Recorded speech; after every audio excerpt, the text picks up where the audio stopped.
দীর্ঘ ১২ বছর পর রাজস্ব আয়ের লক্ষ্যমাত্রা অর্জন করেছে বেনাপোল কাস্টম হাউস।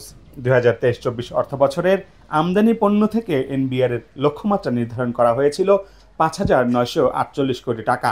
তবে এর বিপরীতে আদায় করা হয়েছে ৬,১৬৫ কোটি টাকা। রাজস্ব আয়ের দিক থেকে চট্টগ্রাম সমুদ্র বন্দরের পর বেনাপোল স্থলবন্দরের অবস্থান। দেশের চলমান মোট ১৩টি স্থলবন্দরের মধ্যে সবচেয়ে বেশি বাণিজ্য হয় এই বন্দর থেকে। তবে আরও বেশি বাণিজ্যের চাহিদা থাকলেও সুষ্ঠু বাণিজ্যের ক্ষেত্রে যোগাযোগ ব্যবস্থা আর অবকাঠামোগত উন্নয়নকে প্রতিবন্ধকতা হিসেবে দেখছেন আমদানিকারকরা। পদ্মা সেতু হওয়ার পরে আমাদের ৫ থেকে ৬ ঘন্টায় আমরা সম্পূর্ণ মালটা ক্যারিং করতে পারি, পৌঁছে দিতে পারি পার্টির ঘরে, আমদানিকারকের ঘরে। সেক্ষেত্রে আমাদের সময়ও বাঁচছে অনেক এবং পরিবহনের টাকারও সাশ্রয় আছে। বিদায়ী অর্থ বছরে সবচেয়ে বেশি রাজস্ব আদায় হয়েছে ফেব্রিক্স, পচনশীল দ্রব্য, young dog, truck, chassis, motor parts এবং ইন্ডাস্ট্রিয়াল কাঁচামাল থেকে।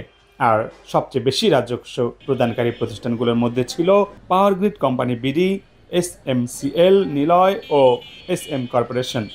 আমি মনে করি পদ্মা সেতু সহ নানাবিধ অবকাঠামো উন্নয়ন এবং বেনাপোল কাস্টম হাউসের নানাবিধ পদক্ষেপ, বেনাপোল বন্দরের নানাবিধ প্রকল্প গ্রহণের ফলে এবার রাজস্ব আহরণের বৃদ্ধি পেয়েছে। তার কারণ হলো বেনাপোল বন্দরমুখী হয়েছে আমদানিকারকরা। বেনাপোল স্থলবন্দর দিয়ে বিদায়ী অর্থবছরে সরকারের যে রেকর্ড পরিমাণ রাজস্ব আদায় হয়েছে, এর কারণ হিসেবে আমি কাস্টমসের পাশাপাশি বন্দর কর্তৃপক্ষের স্বচ্ছতা এবং জবাবদিহিতা নিশ্চিতকরণ, একই সাথে অটোমেশন সফটওয়্যারের মাধ্যমে আমদানিকৃত পণ্যের ওজন, সে স্বচ্ছতা নিরূপণ সহ বিভিন্ন অবকাঠামো উন্নয়নমূলক কর্মকাণ্ডের যে সুযোগ সুবিধা বৃদ্ধি হয়েছে, সে কারণেই এখানে ব্যবসায়ীরা এই বন্দরকে বেছে নিয়েছে।